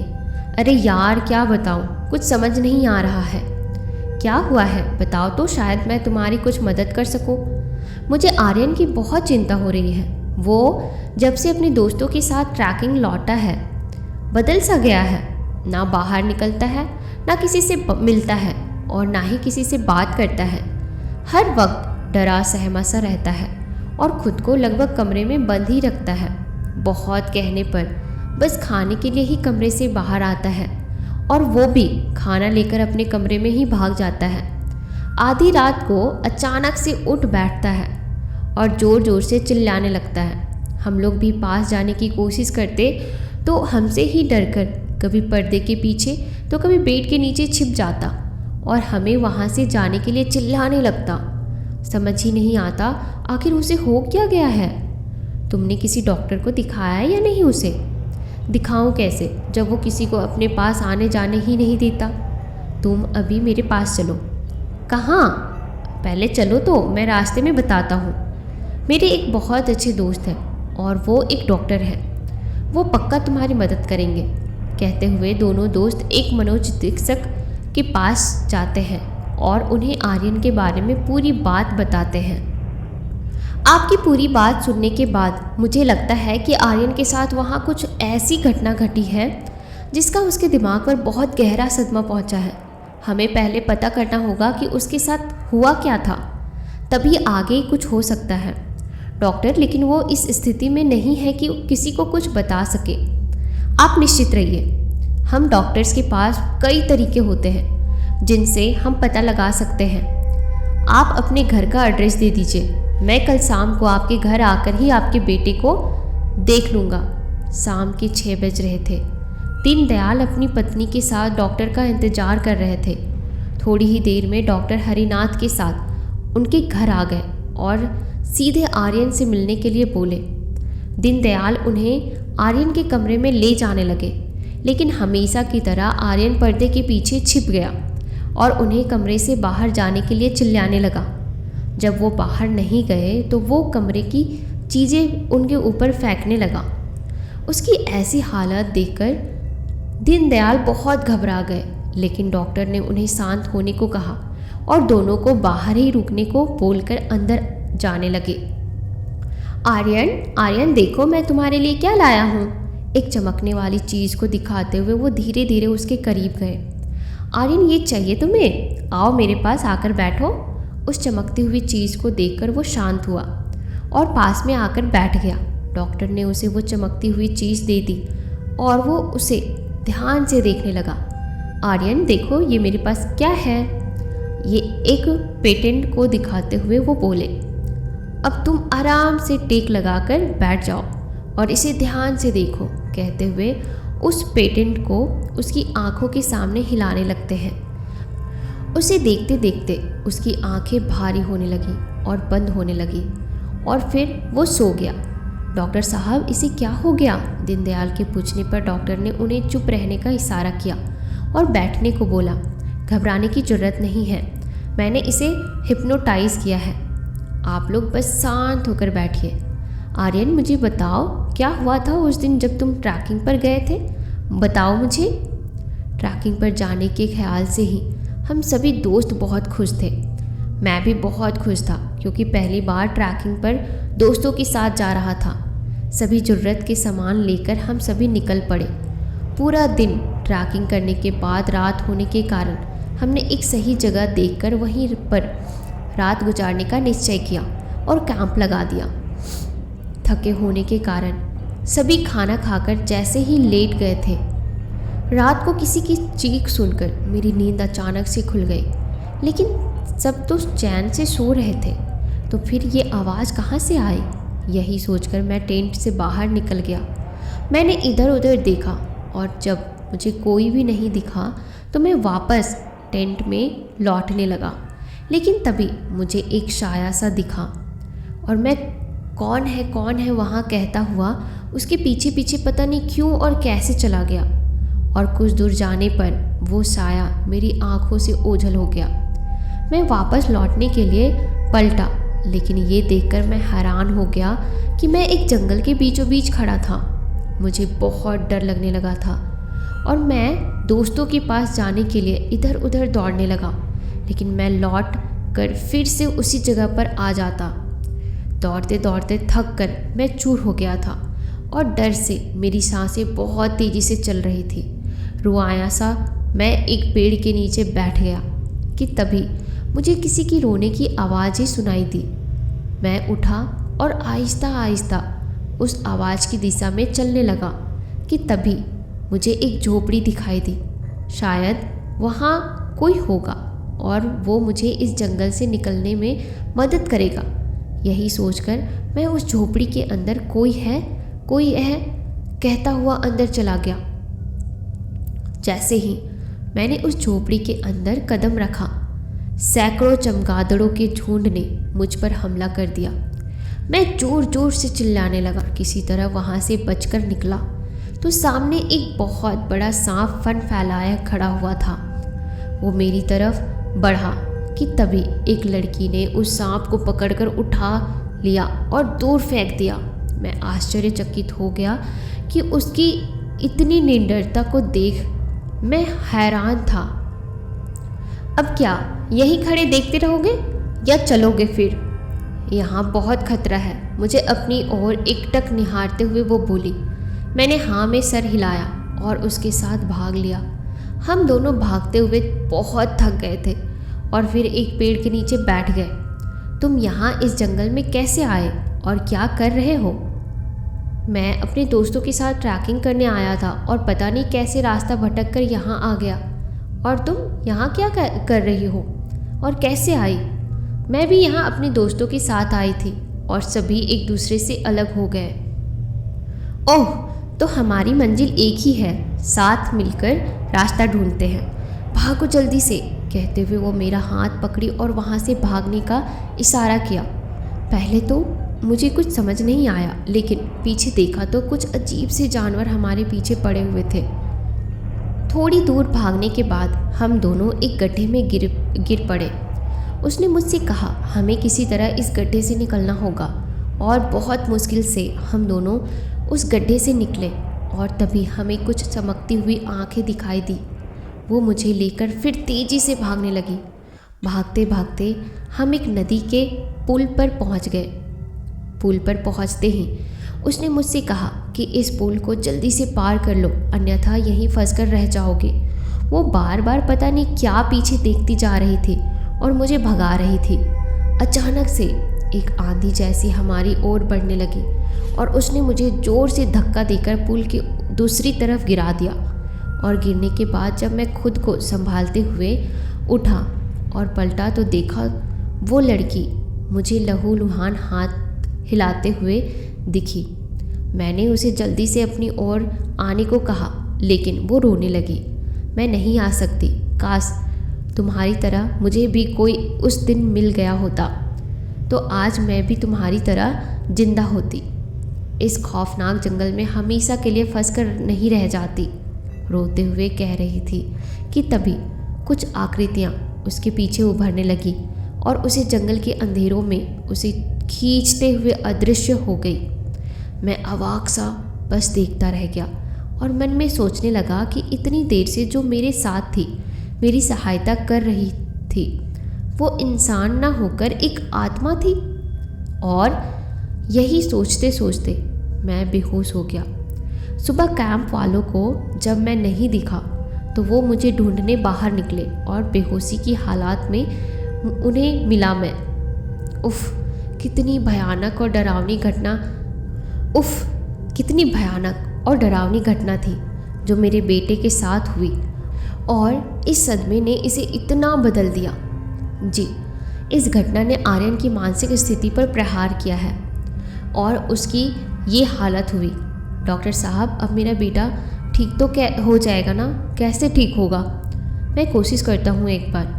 आर्यन, तुम्हें मेरी आवाज़ आ रही है? मुझे सुन रहे हो?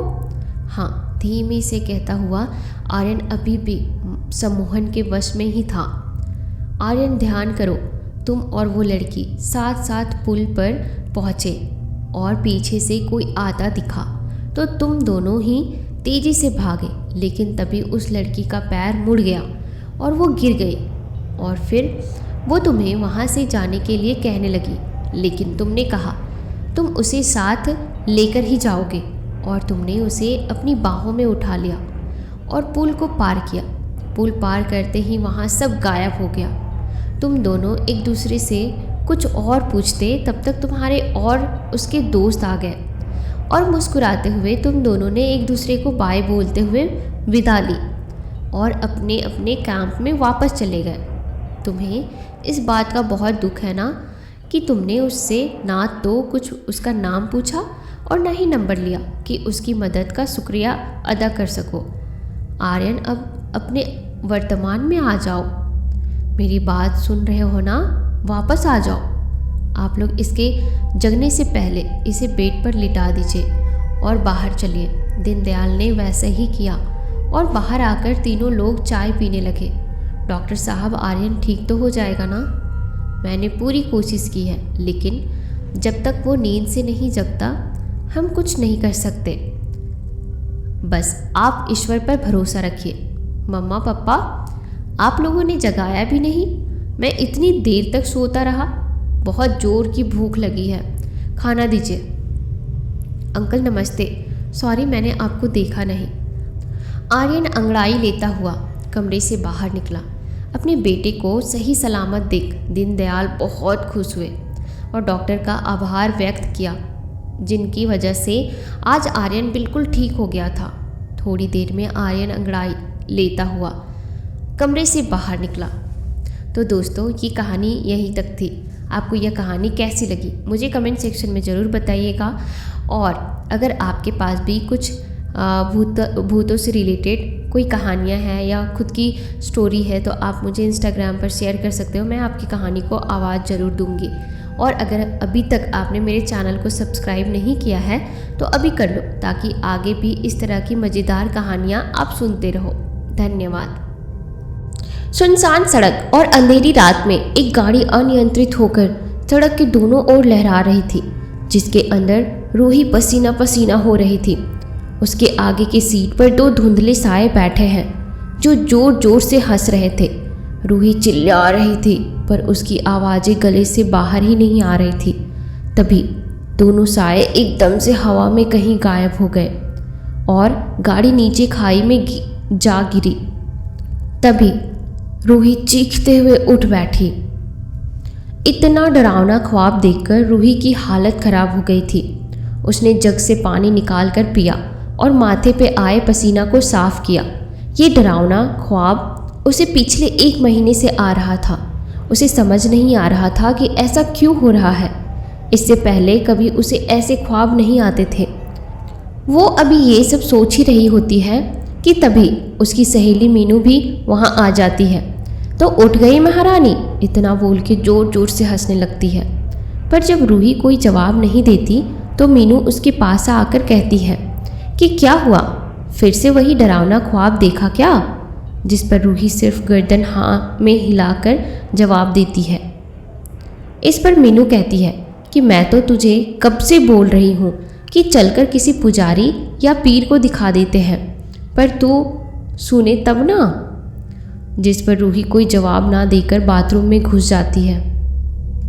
ये सब देखकर मीनू खुद में ही बड़बड़ाने लगती है, मेरी तो कुछ सुनता ही कहाँ है, मैं पता नहीं यहाँ सलाह देने आती ही क्यों हूँ। इस बात पर रूही अंदर से ही बोलती है, मोटी अगर अब कुछ बोली तो बाहर आकर तेरा मुंह तोड़ दूंगी, और जोर जोर से हंसने लगती है।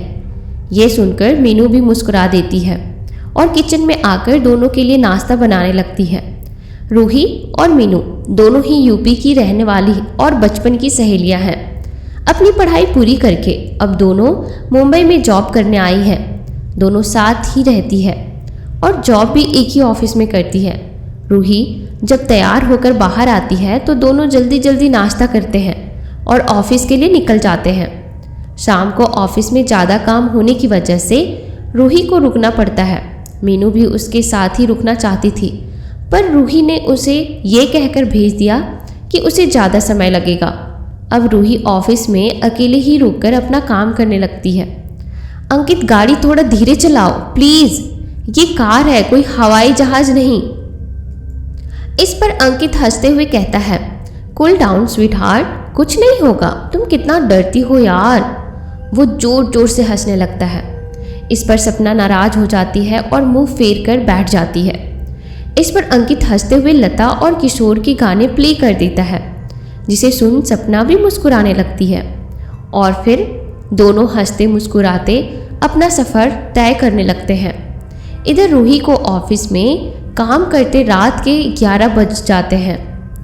उसका सारा काम लगभग ख़त्म हो गया था और वो बहुत ही ज़्यादा थक गई थी। तो उसने सोचा अब जो भी थोड़ा बहुत काम बचा है कल ही आकर करूँगी, और वो अपना बैग उठाकर घर के लिए निकल जाती है। अभी वो अपनी कार से हाईवे पर पहुंची ही थी कि उसकी कार खराब हो जाती है। वो बहुत कोशिश करती है पर गाड़ी फिर से स्टार्ट नहीं होती। हार मानकर वो गाड़ी से नीचे उतरती है और लिफ्ट लेने के लिए रोड के साइड में खड़ी हो जाती है, पर उसे देखकर कोई भी अपनी गाड़ी नहीं रोकता। इसी तरह करीब 1 घंटा बीत गया।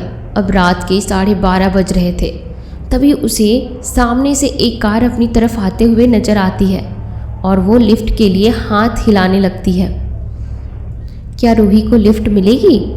क्या है उन डरावने ख्वाबों का रहस्य, और कौन थे वो दोनों कपल्स? यह जानने के लिए आप कहानी को अंत तक जरूर सुने।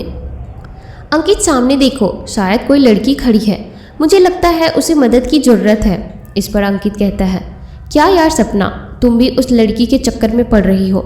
वो कोई चोर लुटेरे की गैंग की मेंबर हुई तो, या फिर कोई भूत प्रेत या चुड़ैल भी तो हो सकती है। तुमने उसके कपड़े नहीं देखे क्या? कैसे भूतों जैसे सफ़ेद सफ़ेद पहन रखे हैं। मैं गाड़ी नहीं रोकूंगा। जिसे सुन सपना ज़ोर ज़ोर से हंसने लगती है और कहती है कि क्या हुआ अंकित, अब तक तो तुम मुझे डरपोक बोल रहे थे और अभी खुद की हवा टाइट हो गई। वो कोई भूत प्रेत या चुड़ैल डाकू नहीं है, वो लड़की है जिसकी गाड़ी ख़राब हो गई है। वो देखो साइड में उसकी गाड़ी रखी हुई है। चलो अब उसको चल के हेल्प के लिए पूछते हैं। आए बड़े भूत प्रेत और चोर डाकू वाले, और वो फिर हंसने लगती है। अंकित बेमन से गाड़ी रूही के सामने रोक देता है। जी हाँ, वो लिफ्ट मांगने वाली लड़की कोई और नहीं बल्कि रूही ही थी। अपने सामने गाड़ी को रुकता देख रूही को थोड़ा सुकून मिलता है और जल्दी जल्दी से गाड़ी के पास पहुंच जाती है। गाड़ी का विंडो नीचे होता है जिसमें सपना रहती है। वो रूही से पूछती है, क्या आपकी गाड़ी खराब हो गई है? क्या हम आपको कहीं छोड़ दें? ये सुनकर तो रूही को ऐसा लगा मानो उसकी मन की मांगी मुराद पूरी हो गई। उसने झट से हाँ कहा और गाड़ी में जाकर बैठ गई। रूही को गाड़ी में बैठे करीब 10 मिनट से ऊपर हो गए थे, पर किसी ने भी अभी तक कुछ बोला नहीं। इस पर सपना ही ये खामोशी तोड़ते हुए कहती है, आपका नाम क्या है? और इतनी रात गए आप यहाँ यूँ सुनसान सड़क पर क्या कर रही थी? क्या आपको डर नहीं लगता? इस पर रूही कहती है कि मेरा नाम रूही है और मैं जॉब करती हूँ। दरअसल आज मुझे ऑफिस में काम ज़्यादा होने की वजह से रुकना पड़ गया और रास्ते में ये कार भी ख़राब हो गई। मैं कब से लिफ्ट के लिए खड़ी थी पर किसी ने भी गाड़ी नहीं रोकी। अच्छा हुआ जो आप लोगों ने मेरी मदद की, वरना पता नहीं कब तक ऐसे ही खड़ा रहना पड़ता। थैंक यू सो मच मेरी मदद करने के लिए। तभी इतने देर से उनकी बातें सुन रहा अंकित बीच में ही तपाक से बोल पड़ता है, अरे थैंक यू की क्या ज़रूरत है जी, मैं तो आपको देखते ही समझ गया था कि आपको मदद की ज़रूरत है।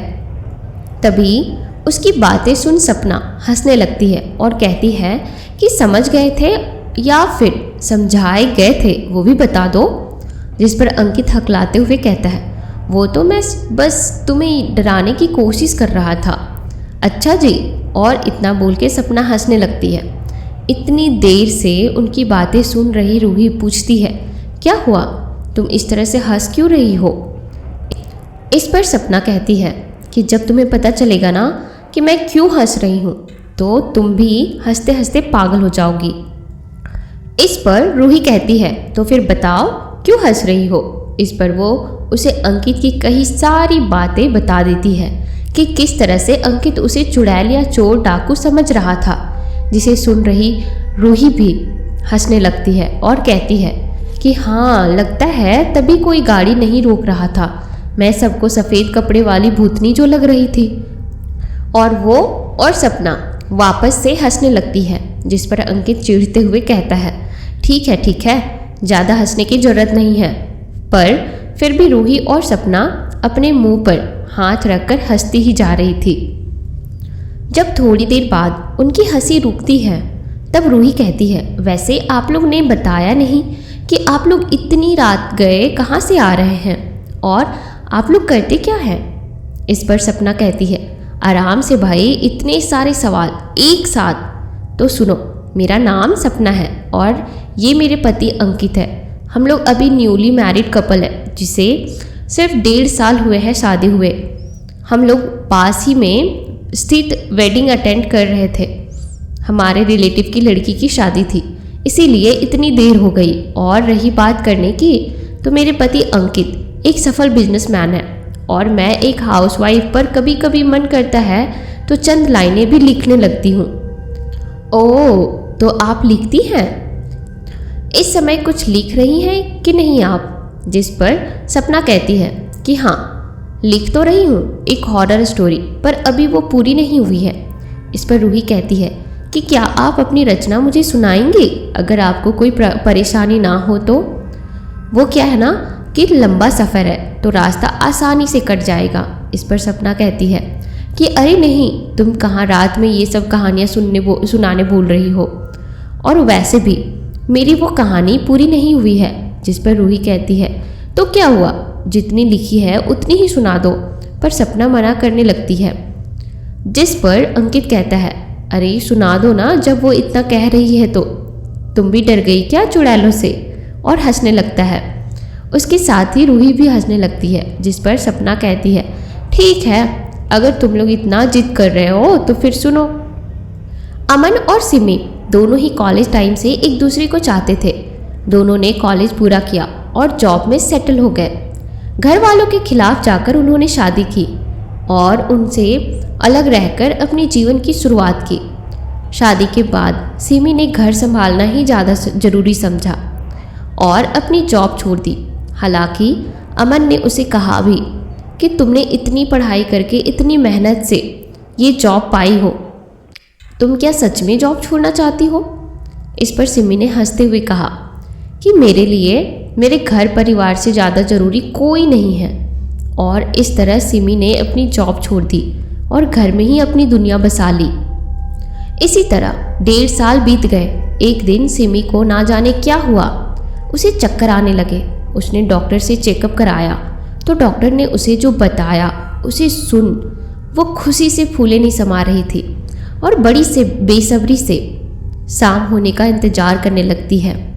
जब शाम को अमन घर आता है तो सिमी उसे यह खुशखबरी सुनाती है, जिसे सुन अमन बहुत ज़्यादा खुश हो जाता है और सिमी को गोद में उठाकर गोल गोल घुमाने लगता है। जिस पर सिमी घबराते हुए कहती है, बस करो अमन, मुझे चक्कर आ रहा है। जिस पर अमन उसे नीचे उतार देता है और उसका माथा चूम लेता है। अब अमन सिमी का किसी छोटे बच्चे की तरह ख्याल रखता है, उसे कोई काम नहीं करने देता। अगर सिमी कुछ करने भी चाहती तो अमन उसे डांट कर वापस भेज देता था। इसी तरह 2 महीने बीत गए। अब सिमी 2 महीने की प्रेग्नेंट हो गई थी, पर उनकी ये खुशी ज़्यादा दिनों तक नहीं रही। आखिर वो मनहूस काली रात आ ही गई जिसने उनका सब कुछ छीन लिया। तो आखिर क्या थी वो काली रात और क्या हुआ अमन और सिमी के साथ? आगे क्या मोड़ लेगी कहानी, ये सभी जानने के लिए आप इस कहानी को अंत तक जरूर सुनिएगा। अमन और सिमी एक पार्टी में जाते हैं और वहाँ खाना पीना खाकर वापस घर के लिए निकलते हैं। उस समय रात के 1 बज रहे थे। दोनों हंसते बोलते हुए जा रहे होते हैं कि तभी अमन को पता चलता है कि गाड़ी के ब्रेक फेल हो गए हैं। वो बहुत कोशिश करता है गाड़ी संभालने की, पर फिर भी संभाल नहीं पाता और उनकी गाड़ी एक बड़े पेड़ से जाकर टकरा जाती है। दोनों बुरी तरह से जख्मी हो जाते हैं। अमन ड्राइविंग सीट पर होने की वजह से ज़्यादा घायल होता है। सिमी उसकी हालत देखकर किसी तरह खुद को संभालते हुए वापस सड़क तक जाने की कोशिश करती है, जबकि वो भी पूरी तरह से घायल होती है। पर फिर भी वो सड़क तक पहुंच जाती है, पर कोई भी उसकी मदद के लिए अपनी गाड़ी नहीं रोक रहा था। तभी उसने सामने से एक गाड़ी आते हुए देखी। सिमी उस गाड़ी के आगे जाकर खड़ी हो जाती है, इस उम्मीद से कि शायद ऐसे गाड़ी वाला अपनी गाड़ी रोक देगा और वो हाथ से गाड़ी रोकने का इशारा करती है, पर आशा के विपरीत वो गाड़ी बुरी तरह से सिमी को टक्कर मार के निकल जाती है, जिसमें सिमी की बची हुई हिम्मत भी जवाब दी जाती है और वो किसी तरह खुद को घसीटते हुए वापस गाड़ी तक अमन के पास जाती है, जहां अमन अपनी आखिरी सांसें ले रहा था। सिमी जाकर उसका हाथ थामती है और वहीं दोनों अपनी अंतिम सांसें लेते हैं। बस इतना ही लिखा है, मैंने अभी आगे लिखना है। जिस पर अंकित कहता है, वाह क्या कहानी लिखी है, और वो हंसने लगता है। फिर दोनों आपस में बातें करने लगते हैं। सपना ने नोटिस किया था, कहानी सुनने के बाद से रूही बहुत शांत हो गई थी। उसने पीछे मुड़कर देखा तो रूही की आंखों में आंसू थे। इस पर सपना उससे कहती है कि क्या हुआ रूही, जिस पर रूही कोई जवाब नहीं देती। इस पर अंकित कहता है, अरे रूही ज़्यादा सीरियस होने की ज़रूरत नहीं है। इस पर सपना भी कहती है, हाँ रूही ज़्यादा सीरियस मत लो, ये तो सिर्फ एक कहानी थी। इस पर रूही कहती है कि आपने आगे की कहानी क्यों नहीं लिखी। जिस पर सपना कहती है कि कभी टाइम ही नहीं मिला। इस पर रूही कहती है कि क्या मैं आगे की कहानी सुनाऊं। इस पर सपना कहती है, क्या तुम सुनाओगी आगे की कहानी। जिस पर रूही हाँ बोलती है तो अंकित कहता है, ठीक है फिर सुनाओ जरा, हम भी तो सुने आगे की कहानी में क्या होता है। और दोनों हंसने लगते हैं, पर रूही उनकी बात को जवाब नहीं देती है। रूही कहानी बताना चालू कर देती है। सिमी का शरीर तो उसकी मौत के बाद खत्म हो गया, पर उसकी आत्मा को मुक्ति नहीं मिली और वो उसी हाईवे पर भटकने लगी, क्योंकि मौत के बाद उसे पता चल गया था कि उनका एक्सीडेंट हुआ नहीं था बल्कि कराया गया था। और ये किसने किया था उसका भी सिमी को पता चल गया था, और अब वो वहीं उनका इंतज़ार करने लगती है। ये सब सुनने के बाद अब सपना और अंकित के पसीने छूटने लगते हैं और वो पीछे मुड़कर रूही को देखने लगते हैं, पर वो कोई प्रतिक्रिया नहीं देती और बोलना चालू रखती है। और आखिर सिमी का इंतज़ार खत्म हुआ और वो लोग उसी रास्ते फिर आए जिनका सिमी को इंतज़ार था। सिमी ने उनसे लिफ्ट मांगी और उन लोगों ने उसे लिफ्ट दे भी दी।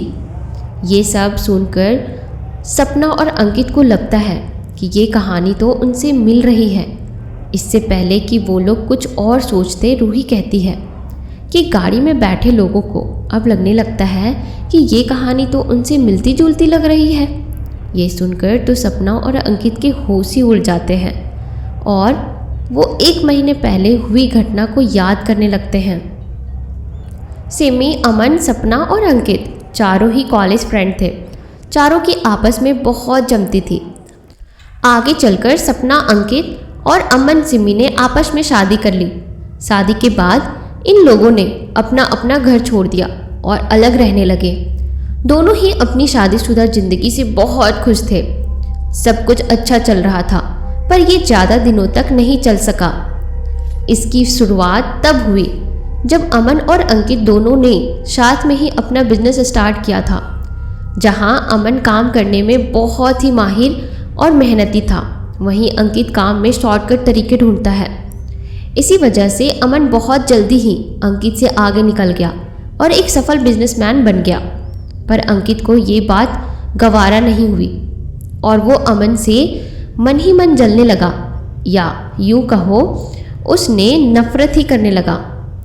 अमन दिन प्रतिदिन कामयाबी की सीढ़ियां चढ़ता जा रहा था और अंकित वहीं का वहीं रह गया था, जिसकी वजह से उसे शराब की लत भी लग गई थी। सपना समझ गई कि ये सब क्यों हो रहा है, पर उसे समझाने के बजाय उसने अंकित को और भड़काना चालू कर दिया। इधर अमन और सिमी इन सब से बेखबर हर वीकेंड पर अंकित और सपना से मिलते और साथ में टाइम बिताते, पर उन्हें यह नहीं पता था कि जिन्हें वो अपना दोस्त समझते थे, पर अब वो उनके दोस्त ना रह के वो आस्तीन के सांप बन गए थे जो उन्हें कभी भी डस सकते थे। और फिर वो दिन भी आ गया जिस दिन सिमी और अमन की पूरी हस्ती मिटा दी। दरअसल उस दिन सपना का जन्मदिन था और हमेशा की तरह उस दिन भी सिमी और अमन अंकित के घर गए थे। सबने मिलकर सपना का जन्मदिन सेलिब्रेट किया, इस बात से बेखबर कि सपना और अंकित के दिमाग में कौन सी घिनौनी चाल चल रही थी। दरअसल अंकित और सपना ने मिलकर अमन और सिमी को रास्ते से हटाने का प्लान बना लिया था और उसके लिए उन्होंने योजना भी बना ली थी। अंकित का ऐसा मानना था कि अगर वो अमन और सिमी को रास्ते से हटा दिया तो उसे कामयाबी होने से कोई नहीं रोक सकता, और उसकी यही घटिया सोच ने 2 मासूमों को बेमौत मार दी। हुआ यूं कि जब अमन, सिमी और सपना बात कर रहे थे तब अंकित ने उसे इशारा किया और सपना को उनको बातों में उलझा के रखने का कहा और खुद पार्किंग में जाकर अमन की गाड़ी के ब्रेक फेल कर दिए और वापस से आकर सबको ज्वाइन कर लिया।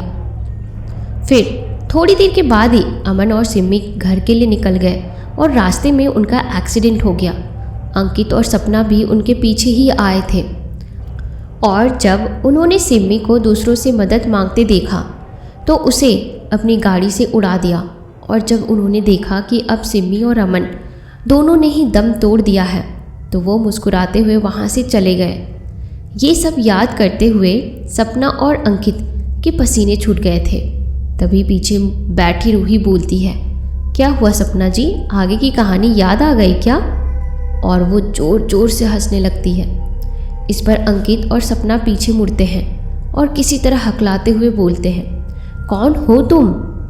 ये सुनकर रूही मुस्कुराने लगती है और कहती है, अभी भी नहीं पहचाना?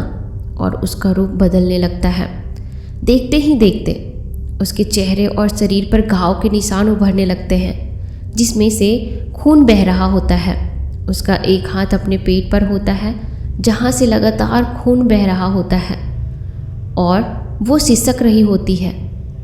तभी सपना की नज़र रूही के चेहरे पर जाती है तो उसकी तो होश ही उड़ जाते हैं और वो किसी तरह हकलाते हुए कहती है, सिमी तुम? जिस पर सिमी गर्दन झुकाए ही कहती है, क्या गलती थी हमारी, यही कि हमने तुम्हें अपना अच्छा दोस्त माना, तुम लोग पर आंख बंद करके भरोसा किया और उसका ये सिला दिया तुमने हमें। जो तुमने हमारे साथ किया उसके लिए तो हम तुम्हें एक बार के लिए माफ़ भी कर देते, पर मेरे इस अजन्मे बच्चे की क्या गलती थी जिसे तुमने दुनिया में आने से पहले ही मार दिया? अरे एक बार को भी तरस नहीं आया तुम लोगों को हम पर, हमारे बच्चे पर? ये बोलते हुए सिमी गुस्से से लाल हो गई और उसकी आंखों से अंगारे बरसने लगे। ये सब देखकर सपना और अंकित के होश ही उड़ गए और वो सिमी के सामने हाथ जोड़कर गिड़गिड़ाने लगे, जिस पर सिमी ने हंसते हुए कहा, अब बहुत देर हो चुकी है दोस्तों, अब माफ़ी नहीं सिर्फ सज़ा मिलेगी। और वो ज़ोर ज़ोर से हंसने लगती है। तभी अंकित की गाड़ी अनियंत्रित हो जाती है और खाई की तरफ जाने लगती है। अंकित बहुत कोशिश करता है पर गाड़ी को कंट्रोल नहीं कर पाता। गाड़ी लगातार खाई की तरफ बढ़ती जाती है। सपना और अंकित सिमी के सामने बार बार गिड़गिड़ाते हैं पर सिमी कोई जवाब नहीं देती और अचानक से गाड़ी में से गायब हो जाती है और गाड़ी खाई में जा गिरती है और वहीं सपना और अंकित की मौत हो जाती है। रूही की आंख खुलती है तो वो गाड़ी के अंदर होती है। उसे कुछ याद नहीं रहता कि वो अभी कहाँ थी और उसकी गाड़ी यहाँ क्यों खड़ी है। वो अपनी गाड़ी चालू करती है और घर चली जाती है। अगले दिन जब वो और मीनू नाश्ता कर रहे होते हैं तब न्यूज़ पर बताते हैं कि कल गाड़ी अनियंत्रित होने की वजह से एक और जोड़ी की मौत हो गई। इस पर मीनू कहती है, मुझे समझ नहीं आता, जब इन लोगों को गाड़ी चलाने आती नहीं है तो ये लोग गाड़ी चलाते क्यों हैं? जिस पर रूही सिर्फ हल्का सा मुस्कुरा देती है। दरअसल हुआ यूं था कि सिमी और अमन के एक्सीडेंट के बाद रूही ही उन्हें हॉस्पिटल लेकर गई थी, क्योंकि रूही भी उस दिन उस रास्ते से गुजर रही थी। पर अफसोस उसे पहुंचने में देर हो गई और वो अमन और सिमी को बचा नहीं पाई।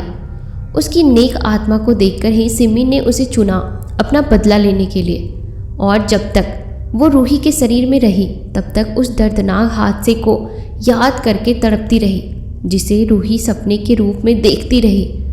और अब उसका बदला पूरा हो गया, तो उसने रूही को छोड़ दिया और उसकी सारी यादें मिटाकर खुद मुक्त होकर अनंत आसमान की ओर चल पड़ी, जहां अमन बाहें फैलाकर उसका इंतजार कर रहा था। और अब रूही को वो डरावने सपने आने भी बंद हो गए थे और वो अब एक अच्छा जीवन जी रही है। तो दोस्तों, यह कहानी यहीं तक थी। आपको यह कहानी कैसी लगी मुझे कमेंट करके ज़रूर बताना, और आगे भी इसी तरह की मज़ेदार कहानियाँ सुनने के लिए आप मेरे चैनल को अभी सब्सक्राइब करो और यह कहानी को हर उस इंसान के साथ शेयर करो, जितना से जितना हो सके इस कहानी को शेयर करो ताकि लोग भी इसे सुन सकें। और अगर आपके पास भी खुद की कोई हॉरर कहानी है या एक्सपीरियंसेस है तो आप मुझे इंस्टाग्राम पे शेयर कर सकते हो। मेरी इंस्टाग्राम की आईडी है डिजिटल दिव्या 001। ये मेरी इंस्टाग्राम की आईडी है। आप मुझे वहाँ पे मैसेज करके आप अपनी कहानियाँ शेयर कर सकते हो। मैं आपकी कहानियों को आवाज़ ज़रूर दूँगी। मिलते हैं नेक्स्ट वीडियो में, तब तक के लिए आप अपना ख्याल रखो। घटना बहुत पुरानी है, लगभग 1999 के समय की। उस समय मेरी उम्र 10 या 11 वर्ष की रही होगी। हमारी शिक्षा का कार्यक्रम एक मौलवी जी मदरसे में करवाया करते थे। हमारे साथ पढ़ने वाले इसी उम्र के 5 बच्चों का एक ग्रुप था, जो कहीं भी मस्ती, पढ़ाई, खेल, रहना, खाना एक साथ ही करते थे। उस समय हमें अधिकांश समय मदरसे में ही बिताना पड़ता था। मौलवी साहब की घर के कुछ काम व उनकी ज़रूरत की चीज़ें लाना, यह सब भी हम लोगों को ही करना पड़ता था। उस समय बरसात बहुत ज़्यादा हुआ करती थी, तो हम लोगों को कई कई दिनों तक मदरसे में ही रुक जाना पड़ता था और पढ़ाई करना पड़ता था।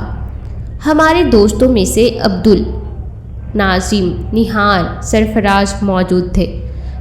नाजिम की रवैया कभी कभी हम लोगों की समझ में नहीं आता, क्योंकि कभी कभी वह खामोश हो जाता या अचानक ही बहुत ही अग्रेसिव हो जाता और बहुत गुस्सा करने लगता।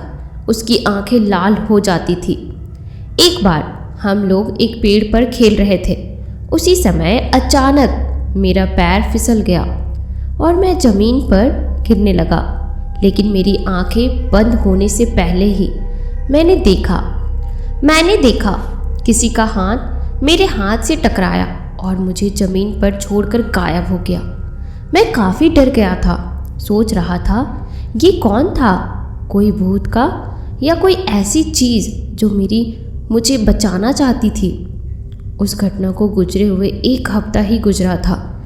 एक दिन बरसात की वजह से हम लोग घर नहीं जा पाए और सब लोग बैठकर पढ़ाई कर रहे थे। ज़्यादा शाम होने की वजह से मौलवी जी ने कहा, चलो सब लोग खाना खा लो और उसके बाद सो जाओ, आगे की पढ़ाई करेंगे कल। हम लोगों ने मौलवी जी की बात मानकर सबने साथ में खाना खाया और अपने अपने बिस्तर पर पहुंच गए। बिस्तर पर जाने के बाद हम लोगों को याद आया कि हमने लालटेन बुझाई ही नहीं। बालपन का स्वभाव और हल्की ठंड होने की वजह से हम सब एक दूसरे को जाओ तुम जाकर लालटेन बुझा कर आओ कह रहे थे, लेकिन कोई जाने को तैयार ही नहीं था। तभी नाजिर बोला, कोई बात नहीं, तुम सब लोग सो जाओ, मैं बंद कर देता हूँ। बस जैसे ही हम लोग लेटने लगे तो देखा एक बड़ा सा हाथ उस लालटेन के पास गया और उसे बुझा दिया। हम लोगों ने देखा तो वह नाजिर का हाथ था। हम सब लोगों की नींद गायब हो चुकी थी। डर कर हम लोग चिल्लाने लगे। हमें ऐसा लग रहा था हमने कोई अजूबा चीज़ देख लिया है। हमारे चिल्लाने की वजह से मौलवी साहब हमारे पास आए और पूछने लगे, क्या बात है। हम सब ने एक एक करके बात बताई।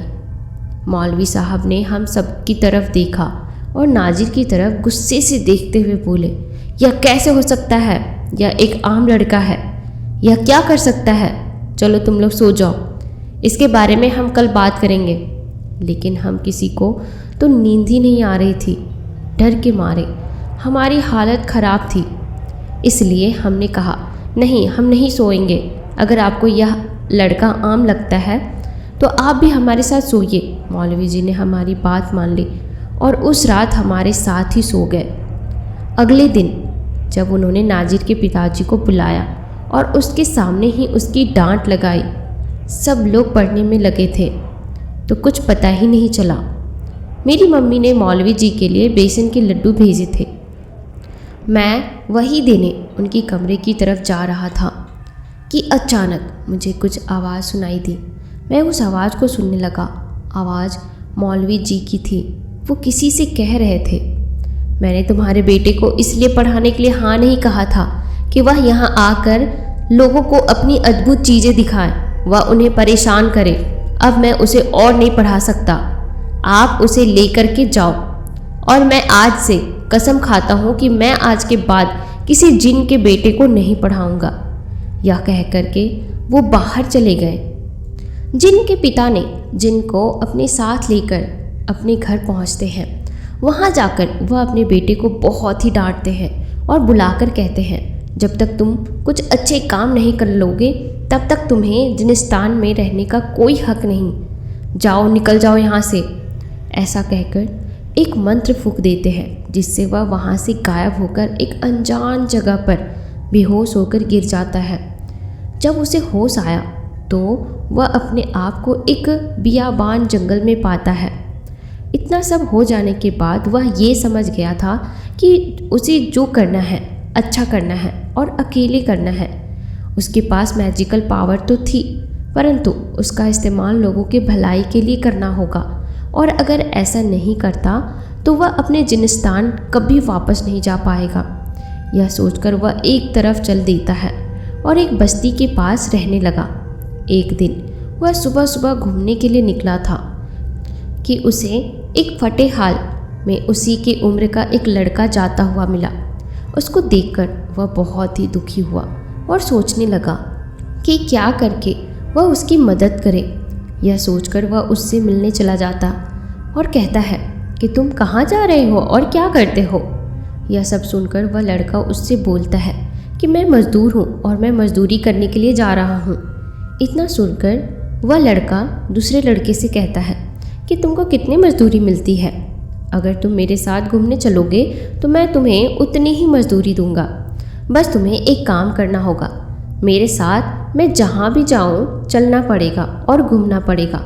मैं तुमसे वादा करता हूँ कि शाम होने से पहले मैं तुम्हें यहीं पर ला कर छोड़ दूँगा और तुम्हारी मज़दूरी भी दे दूँगा।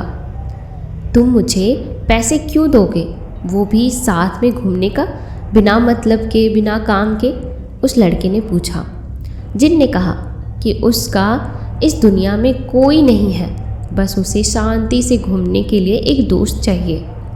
ठीक है, तो फिर चलते हैं। और फिर दोनों एक साथ खुले मैदान की ओर चले जाते हैं और सारा दिन खूब घूमते रहते हैं। रोज़ शाम को वह जिन मज़दूर को एक सोने की मोहर देता है। ऐसा कई दिनों तक चलता रहता है कि एक दिन अचानक मज़दूर के मन में एक ख्याल आता है, मुझे इसके बारे में जानना होगा। यह कौन है और कैसे मुझे रोज़ एक सोने की मोहर देता है। यह सोचकर वह उसको छिप छिप कर पीछा करता है और वह देखता है कि एक जगह जाकर अचानक से वह लड़का गायब हो जाता है। और यह देखकर वह बहुत घबरा जाता है और भूत भूत कहकर भाग जाता है। वह जिन सोचता है कि आज मेरा राज खुल गया, इसलिए वह गायब होकर वहाँ से दूसरी जगह चला जाता है। दोस्तों, आगे क्या होता है उस जिन के साथ, यह जानने के लिए इस कहानी का दूसरा भाग जरूर देखिएगा। और इस कहानी का दूसरा भाग आप तभी देख सकते हो जब इस चैनल को सब्सक्राइब करोगे। तो जल्दी से आप मेरे चैनल को सब्सक्राइब कर लो।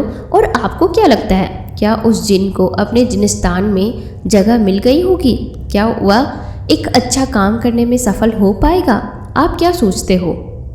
मुझे कमेंट सेक्शन में ज़रूर बताइएगा और इस कहानी को जितना हो सके लोगों के साथ शेयर करो ताकि वो भी इस तरह की कहानियों का आनंद ले सके। मिलते हैं नेक्स्ट भाग में, तब तक के लिए आप अपना ख्याल रखो। और अगर आपके पास भी कोई खुद की स्टोरी है या हॉरर कहानी है या खुद के साथ घटी कोई सच्ची घटना है तो आप मुझे इंस्टाग्राम पे शेयर कर सकते हो। मेरी इंस्टाग्राम की आईडी है डिजिटल दिव्या 001। आप इंस्टाग्राम पे जा कर के मुझे सर्च कर सकते हो। मैं आपकी कहानी को आवाज़ ज़रूर दूंगी। मिलते हैं नेक्स्ट वीडियो में, तब तक के लिए आप अपना ख्याल रखो।